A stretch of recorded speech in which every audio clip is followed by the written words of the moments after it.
Nike fire sent victims outside in frigid temperatures.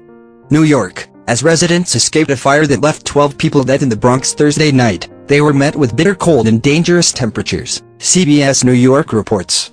Full families were seen racing out of the building, some wearing only t-shirts, and some children wearing no shoes, to save their own lives.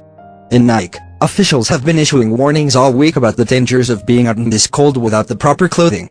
The American Red Cross Greater New York was on the scene very quickly, wrapping the displaced people in blankets and trying to keep them warm, get them food and get them safe. As of 6 p.m., it was 13 degrees in the Belmont section of the Bronx, where the fire broke out, with winds at 21 miles per hour and a wind chill of 1 below zero. The fire broke out just before 7 p.m.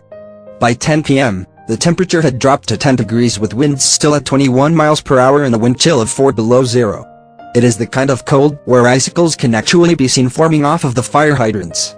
People were seen walking across the street very carefully to avoid iced-over sidewalks and road. The Red Cross was also seen loading people onto city warming buses to get them to safety. All I saw was just kids in the fire escape with their property, you know what I mean? And the flames were still going as the kids were, you know, on the fire escape, said witness Rafael Gonzalez. All of them in shorts, no socks or nothing. It was like freezing point, so it was worse for people who wasn't ready and dressed appropriately, with no shoes or any of that, said one woman who was evacuated to a warming bus. We feel really terrible, really bad.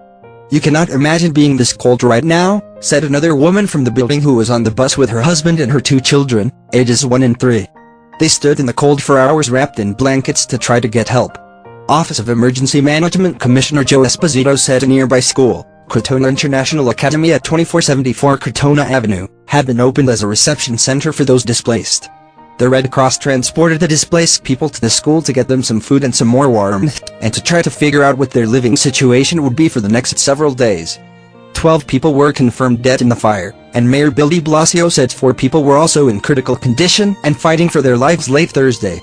There were other serious injuries as well, de Blasio said. This is the worst fire tragedy we have seen in this city in at least a quarter century, de Blasio said. Based on the information we have now, this will rank as one of the worst losses of life to a fire in many, many years.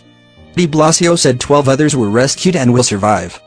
But the search of the building continued late Thursday, and the mayor said, we may lose others as well. Thank you for watching. For the follow-up, subscribe to the channel yourself here.